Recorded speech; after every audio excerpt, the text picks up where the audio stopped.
Hello friend. Gurukul vision academy में आपका स्वागत है। और चलिए एक बार पुनः हम लोग जो सीरीज चल रहा है लेकर आए हैं एसपीटी एक्ट और जेपीएससी। ठीक है, देखिए जेपीएससी में जैसा कि पहले बताया था कि जेपीएससी ने एक बड़ा सेगमेंट यानी कि 12 क्वेश्चन आपका भूमि संबंधित विवाद से या भूमि संबंधित कानून से आपका क्वेश्चन आते हैं। ठीक है, जिसमें से SPT act Santhal Pargana tenancy act से आपका 6 क्वेश्चन आते हैं। तो सबसे पहले हम लोग इसी को कवर करने की कोशिश कर रहे हैं।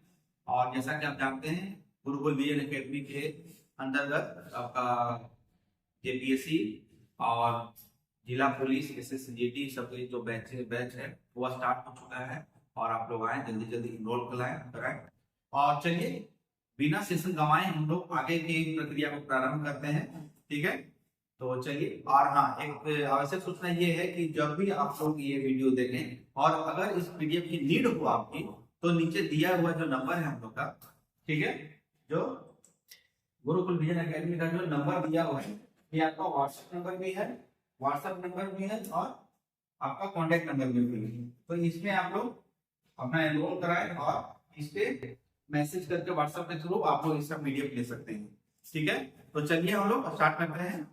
जैसा कि कल बताया था कि एसपीटी एक्ट का बैकग्राउंड क्या था, अंग्रेज कैसे आए, संथाल परगना में कैसे ये एक्ट बना, यहाँ तक हम लोग कर चुके थे।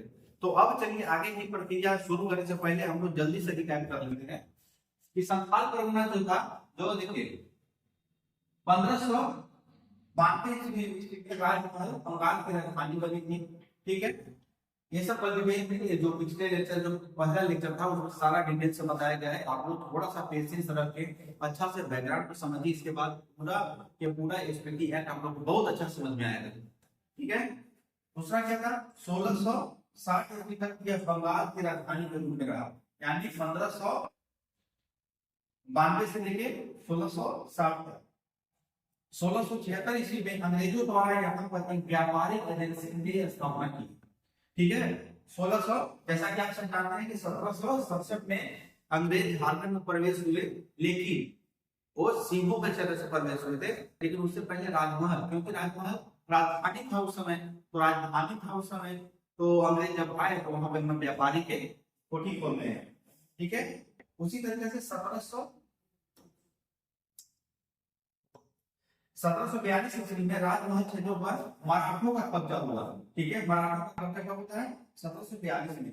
1757 प्लासी का निर्णायक युद्ध में पराजित होने के बाद सिंहदौला राजमहल पहुंचा, जहां पे वीर मरण के द्वारा वो मारा जाता है। वीर जाफर का बेटा था।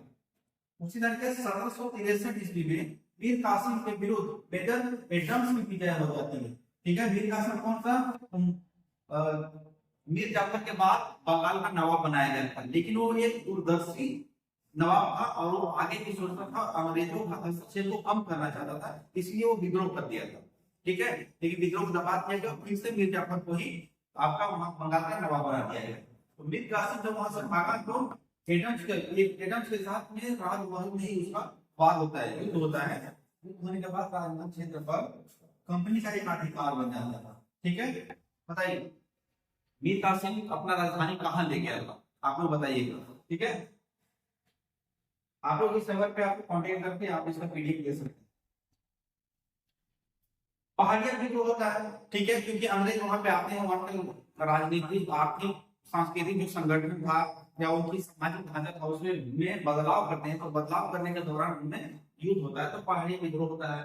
पहाड़िया जनजाति संथाल परगना की प्राचीनतम जनजाति है। उसी तरीके से संथाल परगना की प्रथम आदिम निवासी के रूप में जाना जाता पहाड़िया जनजाति।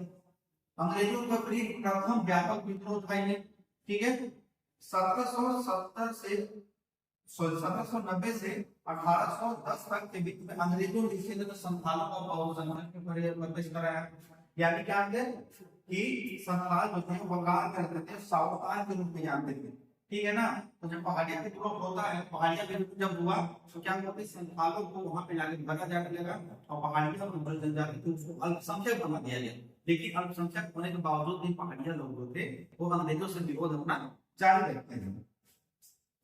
फिर 1855 का समय जब आता है, संथाल परगना जिले का निर्माण होता है। ठीक है, जो भागलपुर और बीरभूम जिले को काट कर बनाया जाता है। ठीक है, ये सब देखिए ऐतिहासिक पृष्ठभूमि चल रही है, स्पीति तैयार कैसे होता है उसके आगे से। वर्तमान में संथाल परगना एक प्रमंडल के रूप में जाना जाता है। ठीक है, तो आप बताइए कि झारखंड में कितना प्रमंडल, ठीक है, जो कि साहिब उसमें से एक संथाल परगना है, उसमें साहिब जिला पाकुड़ हो गया, जामताड़ा हो गया, देवघर हो गया, दुमका हो गया, और इसमें चलिए हम मैप से समझते हैं।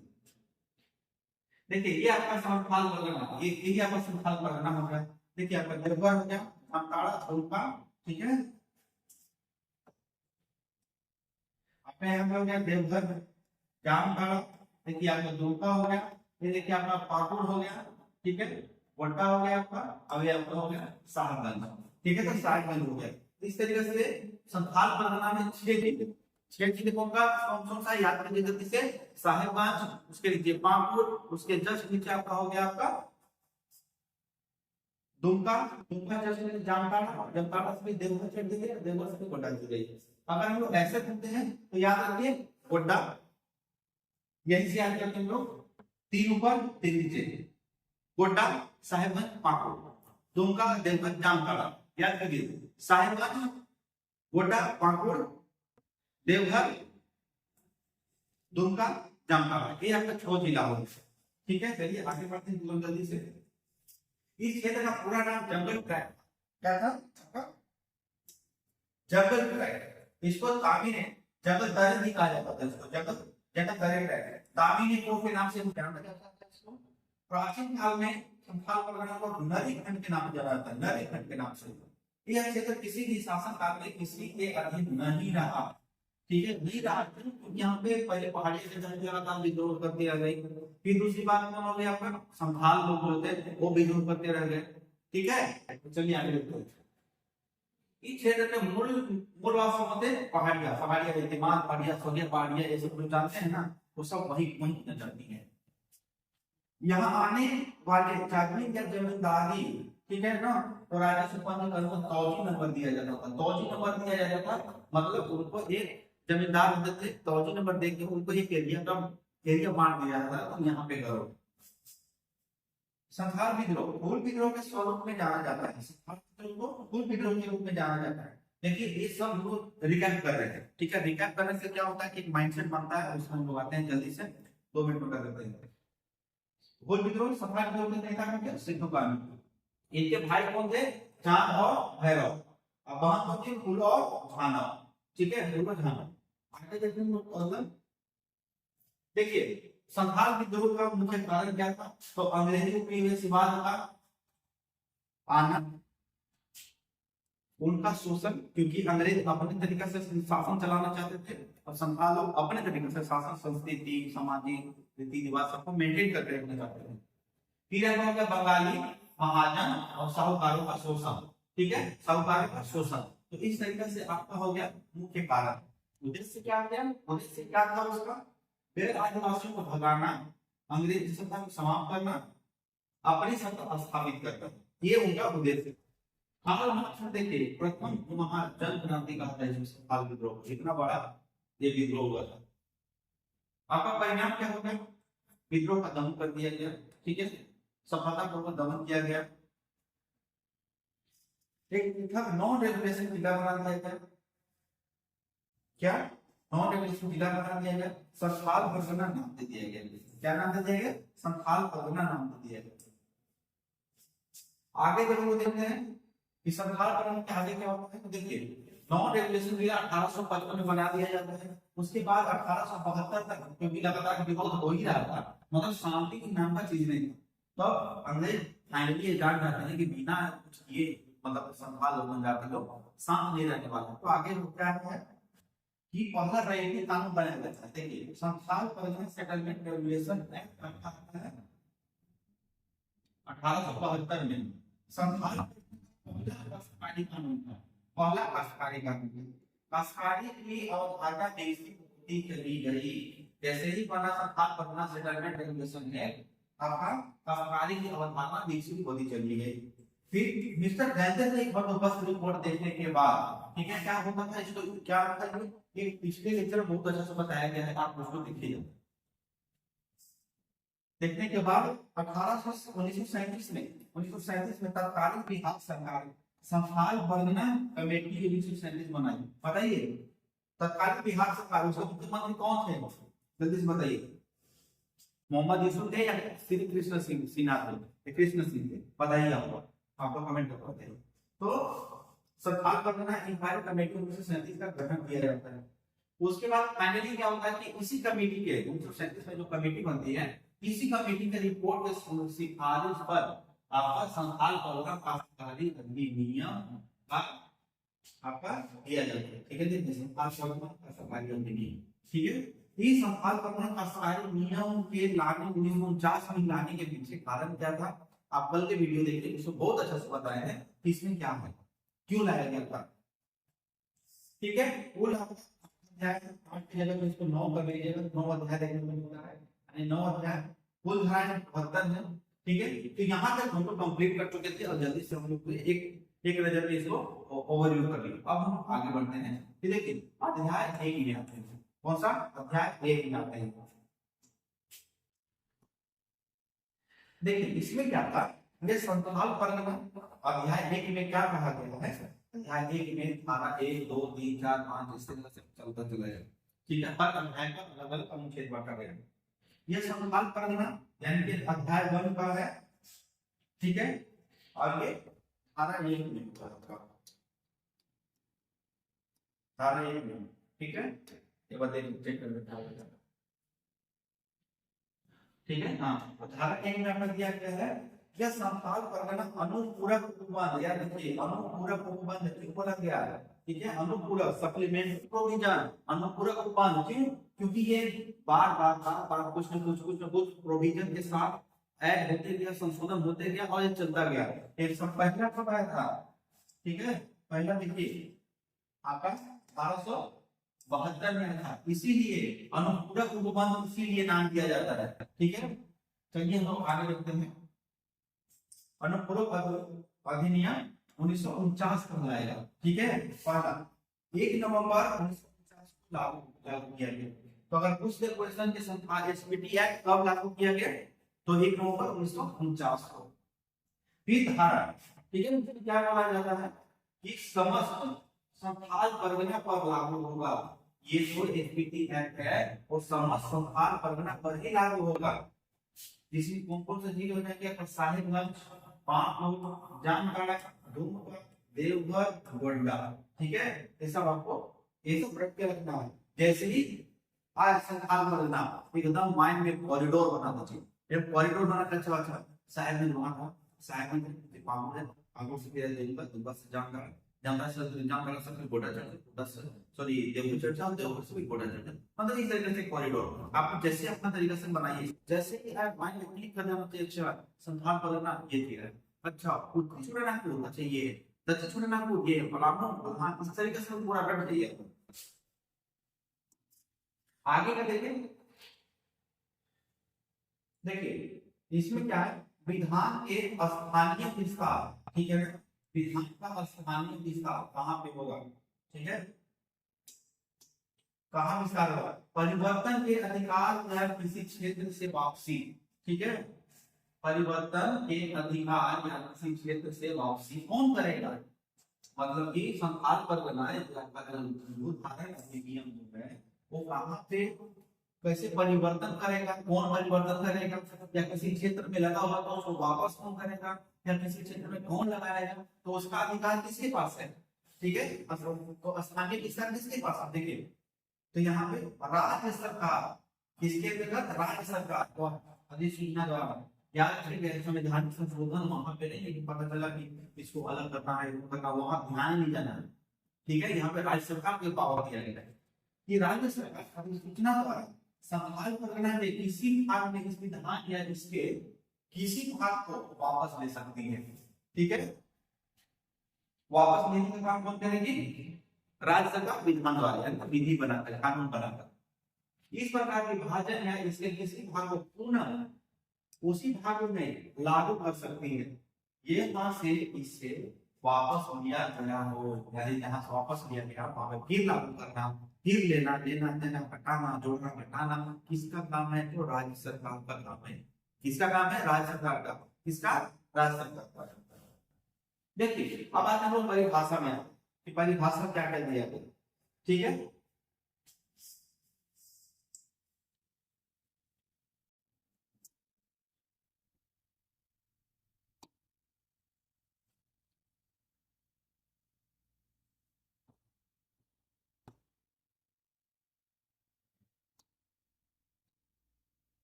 तो देखिए आपको परिभाषा में क्या क्या मिलेगा देखने के लिए, इस धारा 3 में, ठीक है। परिभाषा क्या है, आदिवासी। आदिवासी हम लोग इसे बोलेंगे, देखिए ऐसा व्यक्ति जो अनुसूची ख में निहित आदिवासी या अर्ध आदिवासी जनजाति जनजाति या जाति से है, तथा उसे समय समय में राज्य सरकार द्वारा अधोसूचित किया जाता है, ठीक है। आदिवासी कौन होंगे, यानी जो गैर आदिवासी होंगे वो आदिवासी होंगे, ठीक है। तो उसको क्या बोला है, अनुसूची ख में नहीं आदिवासी या अर्ध अर्ध आदिवासी जनजाति। यहाँ पे ऑप्शन फंसा सकता है कि अनुसूची ख में कौन कौन से है, आदिवासी या और आदिवासी निम्नलिखित से दोनों में से कोई नहीं, तो ये दोनों होंगे। अगर राज्य सरकार समय समय पे क्या करेगी, आपको अधिसूचित करेगी, तो आदिवासी होंगे।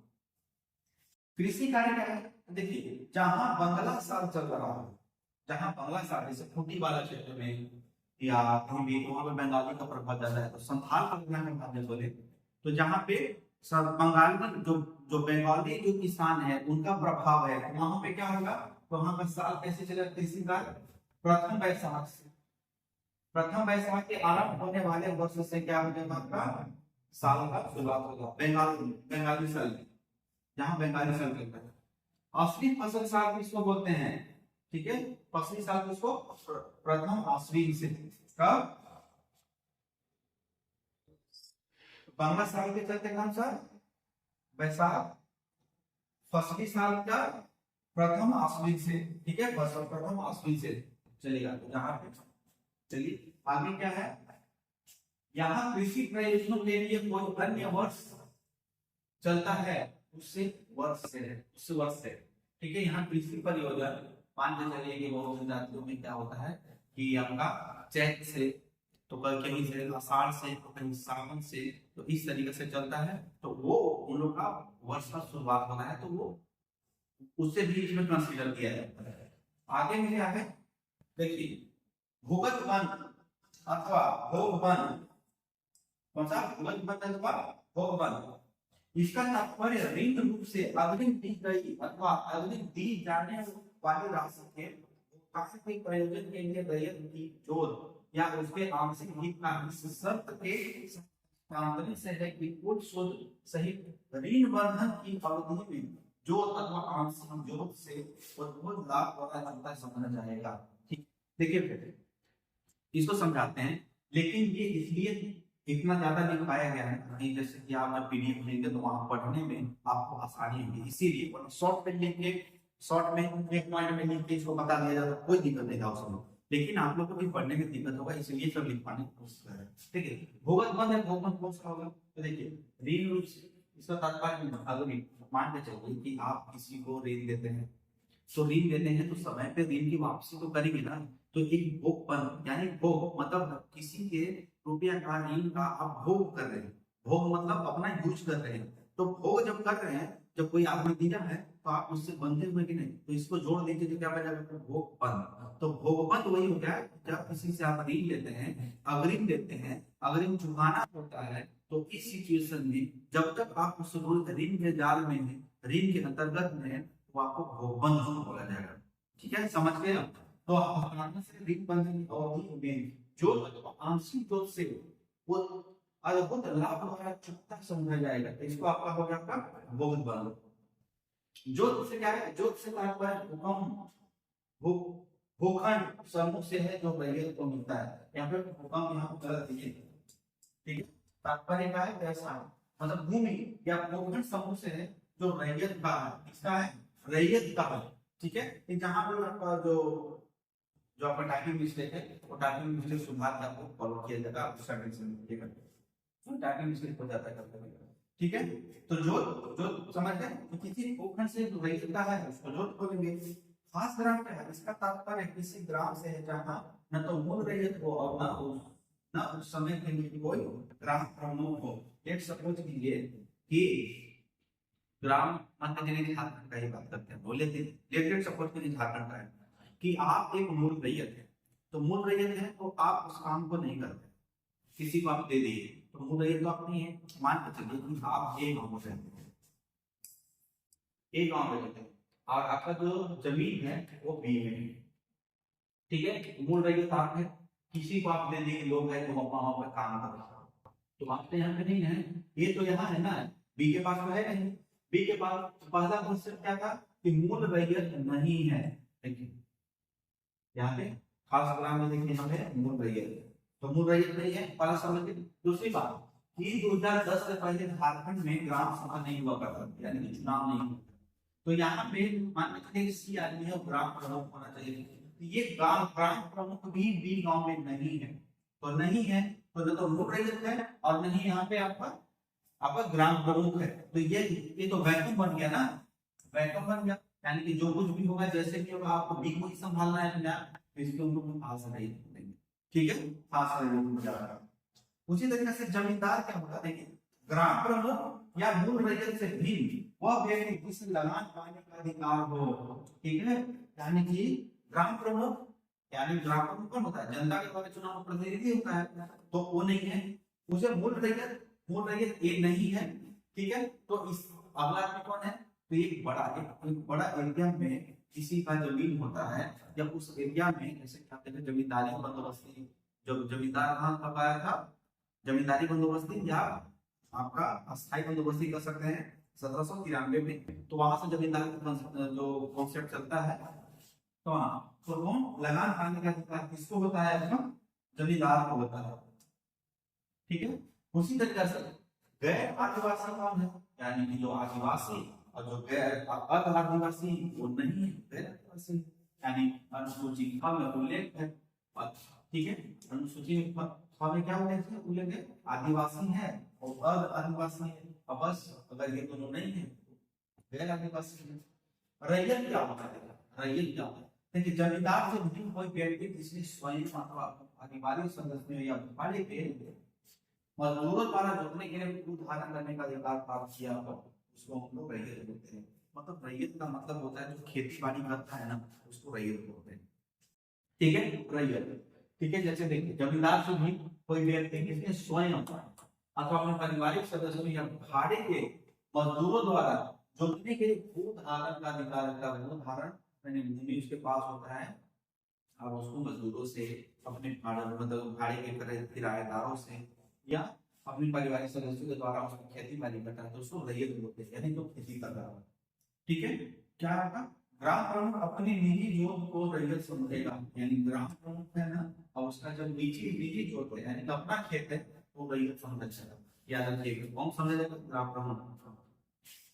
लगान लगान तो नहीं है, जो राशि खेवट खतियान के अनुसार ग्राम प्रमुख या मूल रैयत के द्वारा गांव के जमींदार, ठीक है, वो विधि सम्मत दे हो, ठीक है, ग्राम लगान मतलब लगान का मतलब क्या होता है, जैसे टैक्स आप भरते हैं ना, जैसे कि आप देखे होंगे कि अभी हम रसीद कटवाने जाते हैं, ठीक है, तो जब कर्मचारी के पास रसीद कटाने जाते हैं यानी कि आप लगान देने जाते हैं, लगान देने जाते हैं ना, तो लगान वो भी आप लोग देखे होंगे, उससे समझिए कि जब कोई भी किसान होता है या कोई भी रैयत होता है तो एक अमाउंट जो भी होता है तो किसको देता है, जमींदार को जाकर पैसा देता है कि हाँ 10 केजी मतलब 10 केजी धान हुआ, उसका लगान के रूप में 1 केजी ले जाकर उसको दे दिया, ठीक है, ये आपका लगान, बस लगान, ठीक है। संथाल सिविल रूल्स क्या है, देखिए इसका क्या करेगा, अच्छा संथाल परगना अधिनियम 1855 आया था, ठीक है, संथाल परगना अधिनियम 1855 की धारा 1 जो था उसमें खंड 2, ठीक है, कहते नियुक्त अधिकारी द्वारा संथाल परगना के नागरिक न्याय शासन प्रबंधन के पालन राज्य सरकार द्वारा जारी किए गए निर्देश से, तो आपका संथाल सिविल रूल्स यही है कि संथाल परगना अधिनियम 1855 जो है धारा 1 और खंड में जो भी प्रोविजन किया गया था किस तरीके से रोल चलाया, बस वही है, इसमें ज्यादा दिमाग लगाने की जरूरत नहीं है, ठीक है। तो क्वेश्चन पूछेगा भी कि संथाल सिविल रूल्स के न्याय शासन प्रबंधन का पालन किस अधिनियम के द्वारा किया जाता है या किस रूल के अंतर्गत किया जाता है? तो अपन संथाल सिविल रूल्स या संथाल परगना अधिनियम 1855 के अधीन। ठीक है। फिर लगान की बंदोबस्ती दर, लगान की बंदोबस्ती दर क्या है आपका? तो खेवट खतियान में उल्लिखित लगान की दर से। ठीक है। खेवट खतियान, खतियान समझ रहे ना, जो भी समझाना होगा। खतियान आप सब समझ रहे, जैसे अपना जब जाति आवासीय बनाने जाते हैं तो उसमें खतियान होता है कि आपका पूर्वज मतलब आप कब से रह रहे। ठीक है। पूर्वज कब से रह रहे हैं, आपका लैंड रिपोर्ट कब से है, तो उसी को खतियान बोलते हैं। तो खेवट खतियान उल्लिखित होता है, तो लगान की बंदोबस्ती दर उसी पे निर्धारित होता है। जैसे जिससे भी आप देखिए, जब आप घर बनाते हैं तो क्या होता है, इसमें घर बनाते हैं, शहर में के घर है, तो उसमें क्या क्या लिया जाता है? कॉर्पोरेट टैक्स लिया जाता है, यानी कि कॉर्पोरेशन दर लिया जाता है, या फिर आप जब खेती करते हैं तो एग्रीकल्चर टैक्स लिया जाता है। तो इस तरीके से आप देखिए। खाली पद क्या है? तो परित्यक्त जोत या ऐसे जोत जिसका रैयत बिना उत्तराधिकारी के जोड़े मर गया हो, तो उसको खाली जोत, यानी कि जो रैयत हो, ठीक है, उसका उत्तराधिकारी कोई नहीं है। जैसे झांसी की रानी के बारे में समझते हैं, तो जैसे जो गंगा थे, जो कोई बेटा नहीं था, उत्तराधिकारी कोई था नहीं, वो गोद लिए। ठीक है, गोद लिए तो अंग्रेज उसको नहीं माने, उसी में क्या हुआ, झांसी का युद्ध हुआ, उसमें रानी लक्ष्मी मारी गई। ठीक है। तो उसी तरीके से जब कोई रैयत का अपना वारिस, ठीक है, और जब रैयत बन जाता है तो उसका जोत जो होता है वो खाली जोत कहा जाता है। ठीक है, आगे बढ़ते हैं। ठीक है। ग्राम समुदाय, ग्राम समुदाय क्या होता है? तो ग्राम के जमाबंदी रैयतों के सभी व्यक्ति, उनके हिस्सेदार, बच्चे और उत्तराधिकारी, ठीक है, ग्राम समुदाय जमाबंदी रैयत के सभी व्यक्ति, मतलब समझिए कि एक ग्राम सभा होता है, उस ग्राम सभा में जो भी लोग होते हैं वो आपका क्या कहता है? ग्राम समुदाय होता है। ग्राम सभा के सदस्य कौन होते हैं? जो भी लोग, जो भी एक ग्राम सभा क्षेत्र में जो भी लोग का वोटर लिस्ट में नाम होता है, यानी 18 वर्ष बाद हो जाता है, तो ग्राम सभा के सदस्य होते हैं। ठीक है, सदस्य होते हैं। तो ग्राम समुदाय के सभी आ जाएंगे। ठीक है, व्यक्ति, उनके हिस्सेदार, बच्चे और उत्तराधिकारी जो कुछ भी हो सब आते हैं। ग्राम प्रमुख कौन होता है? ठीक है, ग्राम प्रमुख कौन होता है? तो ग्राम प्रमुख का पद ग्रहण करने के लिए इस विधान के तहत विधिवत नियुक्त, ठीक है, ग्राम प्रमुख का पद ग्रहण करने के लिए इस विधान में तहत विधिवत कोई व्यक्ति, इसे उस्तजीर, मांझी अथवा अन्य नाम से, जैसे महतो हो गया, मांझी हो गए, मुस्तजीर हो गए, या अन्य नाम से भी मुखिया हो गए, बैगा हो गए, इसलिए में से प्रमुख मतलब जो होते हैं उनको हम लोग क्या बोलते हैं? ग्राम प्रमुख बोलते हैं। जो ग्राम के जो मुख्य शासक होगा वो ग्राम प्रमुख कहलाएगा। ठीक है, जैसे आज मुखिया हो जाते हैं तो ग्राम प्रमुख होते हैं ना, मतलब कि ग्राम सभा प्रमुख होते हैं, उसी तरीके से तो ग्राम प्रमुख होते हैं। चलिए अध्याय 2 में धारा 5 करते हैं। ठीक है, अध्याय 2 में वो धारा 5 करते हैं कि ग्राम प्रधान की नियुक्ति, ठीक है, ग्राम प्रधान की नियुक्ति धारा 5 किसी खास ग्राम, अभी जस्ट आप लोग देखिए खास ग्राम क्या होता है, देखिए, चलिए खास ग्राम के बारे में बात करते हैं। देखिए क्या होता है आपका कि नियुक्ति धारा 5 किसी खास ग्राम के रैयत या जमींदार के आवेदन पत्र तथा ग्राम के जमाबंदी रैयतों में से कम से कम 2/3 रैयत की सहमति से उपायुक्त ग्राम प्रधान की नियुक्ति करता है। यानी अध्याय 2 के धारा 5 में ग्राम प्रधान की नियुक्ति कैसे होगा? तो कैसे होगा? तब ग्राम प्रधान की नियुक्ति कौन करेगा? उपायुक्त करेगा। कैसे करेगा? तो वहां के जो रैयत है या जमींदार है, आवेदन मिलेगा, आवेदन मिलने के बाद भी उपायुक्त उस पर विचार करके ग्राम प्रधान की नियुक्ति करेगा। ठीक है, धारा 5 में ग्राम प्रधान की नियुक्ति का प्रतिवेदन, ठीक है, धारा 6 में क्या दिया गया आपका? ग्राम प्रधान की मृत्यु का प्रतिवेदन दिया गया। ठीक है, ग्राम प्रधान की मृत्यु जब हो जाता है तो क्या होगा? देखिए, यदि किसी ग्राम का जो खास नहीं है, ठीक है, जो खास नहीं है, ग्राम प्रधान मर जाए तो ग्राम का जमींदार इस घटना के 3 माह के भीतर नए ग्राम प्रधान की नियुक्ति करेगा। ठीक है, कौन करेगा? उपायुक्त को आवेदन देगा और ग्राम का जमींदार करेगा। यानी ग्राम प्रधान की नियुक्ति हो जाती है। ठीक है, तो ग्राम प्रधान की नियुक्ति हो जाने के बाद में क्या होगा? वहां का जमींदार था वो अपना प्रतिवेदन देगा, आयुक्त को प्रतिवेदन देगा और उसी के आधार पर ग्राम प्रधान की नियुक्ति होगी। तो ये कब किसमें दिया गया? धारा 9 में दिया गया। उसी तरीके से देखिए अपना धारा 7 में, धारा 7 में क्या दिया गया है कि ग्राम प्रधान का कबूलियत का लिखा जाना और जमानत देना। ठीक है, ग्राम प्रधान का कबूलियत लिखा जाना और जमानत देना, यानी कि मान लीजिए आप ग्राम प्रधान बनने जा रहे हैं तो आप कुछ तो डॉक्यूमेंट होगा आपका। ग्राम प्रधान आपको ऐसे मुंह से बना दिया जाएगा, मुंह से बोलकर तो बनाया नहीं जा सकता है, यानी कुछ ना कुछ उसका क्राइटेरिया होता है, क्या लिखा जाना है, क्या होगा, मतलब उसका पद क्या होगा, कैसे होगा। एक मेमोरेंडम ऑफ अंडरस्टैंडिंग बनता है, उसमें सब साइन होता है, तब मुखिया बनते हैं। तो उसी को हम कबूलियत लिखना बनते हैं, कबूलियत लिखा जाएगा। साथ ही साथ वो क्या करेगा? आपका जमानत देगा। जमानत देना मतलब एक प्रोविजन होता है कि हाँ, अगर आप बीच में आप ऐसा कुछ करते हैं या आप मुखिया पद से मतलब ये रिजाइन करते हैं, तो उस समय आपको एक जमानत देना पड़ता है कि नहीं, हम लिखित रूप में जमानत देता हूँ। ठीक है, याद रखिए। नियुक्ति के पश्चात ग्राम प्रधान को एक पट्टा दिया जाएगा। ठीक है, एक पट्टा दिया जाएगा तथा उसे विहित पत्र में कबूलियत, ठीक है, कबूलियत लिखना। समझ रहे? कबूलियत क्या लिखना होता है? अपने पद के कार्य संपादन में राज्य सरकार द्वारा बनाए गए नियमों से शासन होगा। यानी कबूलियत लिखा जाएगा, उसमें लिखा जाएगा कि जो भी ग्राम प्रधान होगा राज्य सरकार द्वारा बनाए गए, ठीक है, राज्य सरकार द्वारा बनाए गए नियमों के अनुसार ही ग्राम प्रधान की कार्यों की भूमिका निभानी है। ठीक है, आगे बढ़ते हैं। जमींदार द्वारा नए नियुक्त ग्राम प्रधान, ठीक है, धारा 8 में आपको क्या बोला गया है? धारा 8 में बोला गया है कि जमींदार द्वारा नए नियुक्त ग्राम प्रधान को जमाबंदी और खेत खलिहान की प्रतियां दिया जाना चाहिए। मतलब कि देखिए, जो भी ग्राम प्रधान बन जाता है, तो जब जो भी ग्राम प्रधान बनेगा तो वो कैसे शासन चलाएगा? वहां का खेत खलिहान उसके पास रहेगा तब ना कोई कानून बनाएगा या किस तरीके से चलाना है, तो ये सब जाने। तो उस जमींदार का ये जब भी कबूलियत लिखा जाएगा, ग्राम प्रधान की नियुक्ति हो जाएगी, तो जमींदार होगा खेवट खतियान उसको दे देगा। अब ये खेवट खतियान पर कितना दिन देगा? ठीक है, तो 3 महीने के अंदर, याद रखिएगा, ये आपको याद रखिएगा, 3 महीने के अंदर ग्राम प्रधान को जमाबंदी एवं खेवट खतियान को देना पड़ेगा। कौन देगा? जमींदार देगा। ठीक है, फिर आपका ग्राम प्रधान को किसी प्रकार की पदार्पण का अधिकार नहीं होगा, ये धारा 9 में कहा गया है। धारा 9 में क्या बोला गया है? ग्राम प्रधान को किसी प्रकार का पदार्पण का अधिकार नहीं होगा। ठीक है, किसी प्रकार का पद जो पदार्पण, यानी कि पदार्पण मतलब होता है ना कि ग्राम प्रमुख आपको बनाना है, तो कौन बनाया? जमींदार बनाया। कैसे बनाया?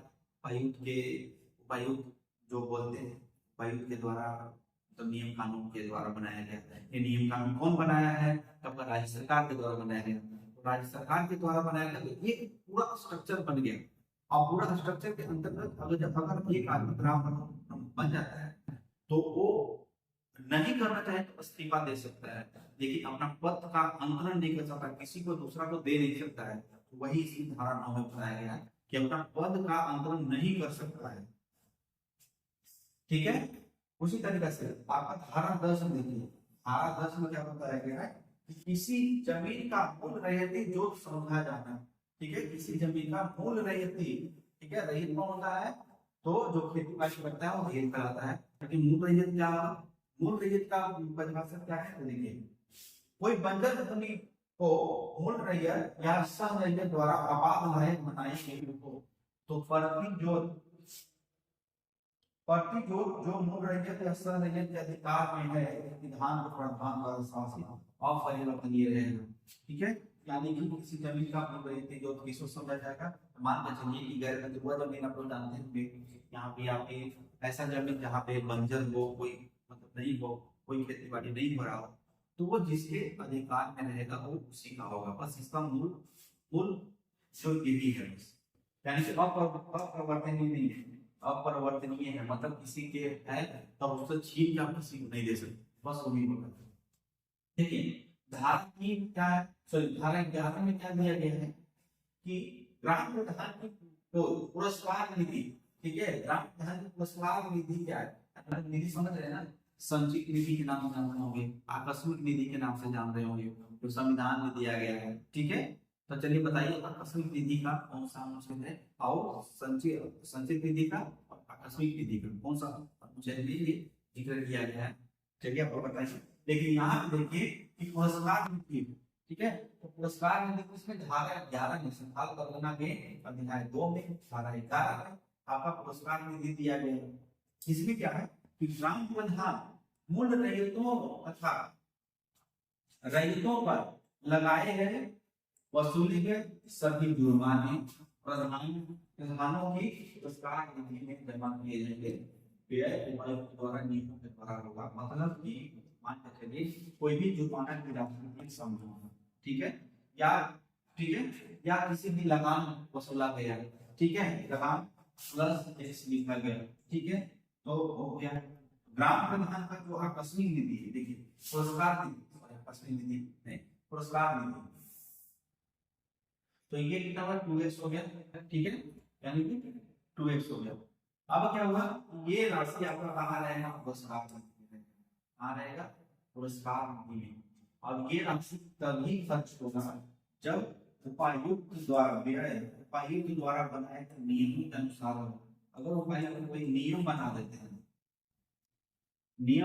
हैं, जैसे आपदा आ गया या किसी भी चीज में वैसा खर्च करना हो, तो उसके लिए हो गया, तब यहाँ पे हम क्या बोलेंगे, इस अमाउंट का खर्चा किया जाएगा, ठीक है, तो खर्चा किया जाएगा। तो चलिए फ्रेंड आज हम लोग इतना ही रखते हैं, जैसा कि हम लोग आगे का सेशन हम लोग नेक्स्ट लेक्चर में शुरू करेंगे। तो चलिए आप लोग इसका फायदा उठाइए, ज्यादा से अच्छा समझिए। और हाँ, इसमें कहीं भी कमी हो या कुछ भी हो तो प्लीज आप लोग विनम्रता के साथ आप लोग कमेंट करें, ताकि हम लोग अच्छा से अच्छा सुधारने की कोशिश करें। क्योंकि देखिए ये हम लोग का प्रयास है, ठीक है, प्रयास है, और इसमें जितना ज्यादा हम लोग मतलब कि परफेक्शन ला सकते हैं, लोग के बदौलत ही ला सकते हैं। कहाँ कमी हो रहा है, कैसे कमी हो रहा है, ये सब आप लोग बताएं कमेंट में, ताकि हम लोग उसको सुधार कर सके और आप तक एक बेहतर जो क्वालिटी है, बेहतर फैकल्टी को लाकर हम लोग अच्छा से कंटेंट का डिलीवरी कर सके। ठीक है, तो चलिए आप लोग ये पीडीएफ अगर चाहिए तो आप लोग इस नंबर पे, ठीक है, इन दोनों नंबरों पे किसी तरह आप लोग व्हाट्सएप करके या किसी भी तरह से आप लोग इसका पीडीएफ ले सकते हैं, ठीक है। और हम लोग हमारा लोग का बैच स्टार्ट हो चुका है, तो आप उसमें एनरोल कराएं। और प्रत्येक संडे को फ्री मॉक टेस्ट हो रहा है, अभी जेडीएससी का हो रहा है, तो आप लोग चलिए उसमें आइए, एनरोल कराकर उसमें दीजिए, पार्टिसिपेट कीजिए और अपने आप को जज कीजिए और एग्जाम को क्रैक कर रहे हैं। चलिए, तो धन्यवाद, बहुत बहुत धन्यवाद।